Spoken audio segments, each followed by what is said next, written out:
Hello, ladies and gentlemen. I am delighted to present a profound revelation that has emerged during my recent journey into the annals of ancient Middle Eastern civilization.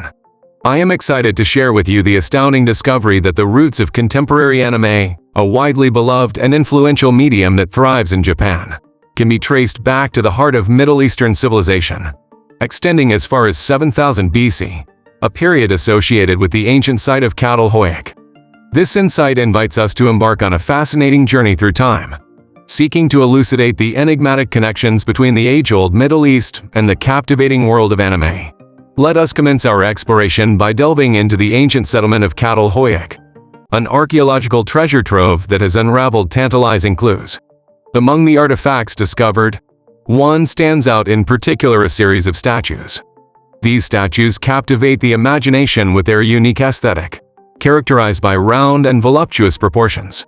While this is the first link we can establish between ancient Middle Eastern civilization and modern anime, it is essential to acknowledge that similarly plump statues have been unearthed in other ancient civilizations. Thus, the question arises: can we definitively attribute this particular trait of anime to the Middle East?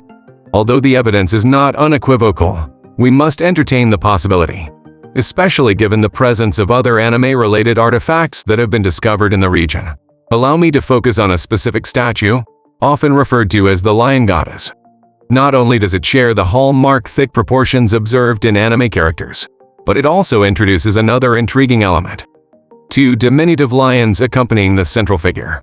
These lions, with their innate connection to the feline world, offer a tantalizing glimpse into one of the earliest potential inspirations for the catgirls prevalent in contemporary anime.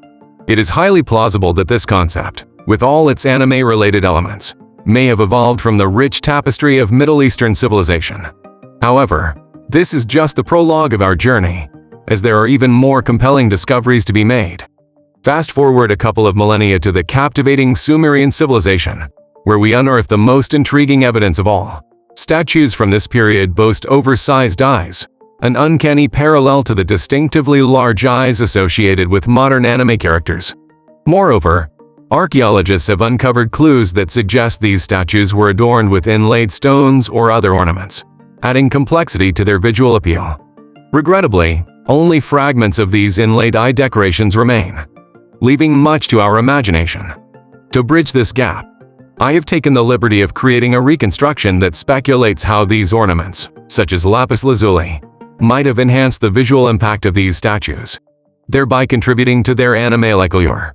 The next compelling question we must address is how these early, pre-anime features found their way from the cradle of Middle Eastern civilization to the far shores of Japan.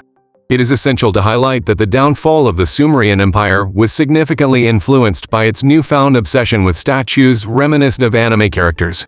This obsession ultimately led to the empire's disintegration, giving rise to several successor states.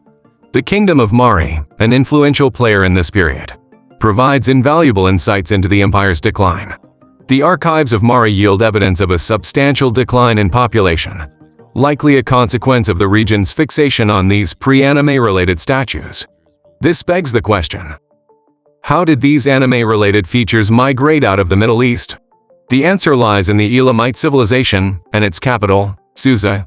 Over the centuries, the Elamites engaged in a systematic acquisition of treasures from neighboring empires, transporting their booty back to Susa. Among the artifacts was the monumental bust of Sargon, an Akkadian king, intriguingly resembling a feline. Susa, nestled in the mountains, served as a pivotal crossroads for trade, facilitating connections to the east. It is highly probable that some of these statues, or at least the concept, were exchanged through these routes, ultimately finding their way to India. Once these artifacts reached the Indian subcontinent, it is plausible that they disseminated into the Himalayan region. Simultaneously, Buddhism was gaining prominence and spreading across the Himalayas, thanks to the Silk Road, thereby reaching distant lands like China, Korea, and Japan.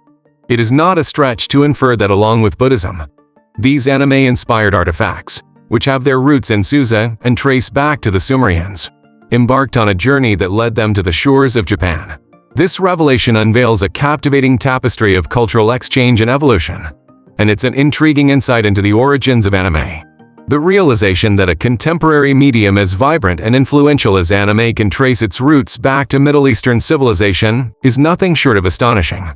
We owe a debt of gratitude to the Sumerians, who unwittingly gifted us with the concept of anime and the alluring archetype of thick anime girls. The empirical evidence that supports this narrative is compelling and invites us to further contemplation and discussion. I warmly encourage you to share your thoughts in the comments below, and I am eager to engage in discussions and debates, for the pursuit of knowledge often thrives in the crucible of open dialogue. In closing, this exploration into the origins of anime is a journey of discovery and enlightenment that continues to unfold. The origin of anime is a fascinating journey that weaves through the intricate tapestry of Japanese culture and artistic innovation. This beloved and influential medium, deeply rooted in Japanese society, finds its roots in the fertile soil of artistic experimentation and storytelling, spanning over a century of evolution. Anime's origins can be traced back to the early 20th century when Japanese filmmakers and artists sought inspiration from various sources, including traditional Japanese art forms like ukiyo-e wood block prints. These influences left a significant mark on the visual style of anime, characterized by intricate details, vibrant colors, and a unique blend of realism and fantasy.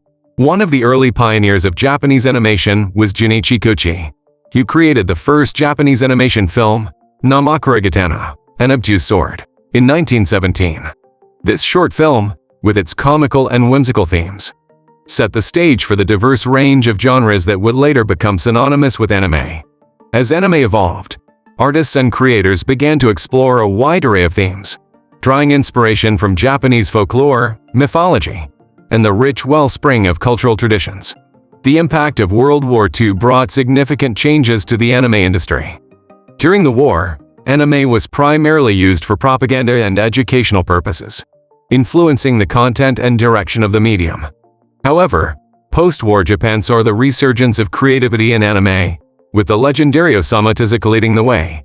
Tezuka, often referred to as the god of manga, played a pivotal role in shaping the modern anime landscape. His iconic creations, such as Astro Boy, Tetsuwan Atom, not only garnered widespread popularity in Japan, but also introduced anime to international audiences, laying the foundation for its global appeal. Throughout the decades, anime has continued to evolve, embracing an ever-expanding array of genres and themes. From the thrilling adventures of Nausicaa of the Valley of the Wind and the philosophical depth of Ghost in the Shell to the emotional resonance of Grave of the Fireflies, anime offers a diverse spectrum of narratives that appeal to people of all ages and backgrounds. In closing, the origin of anime is a testament to the enduring spirit of creativity and innovation in Japan's cultural landscape.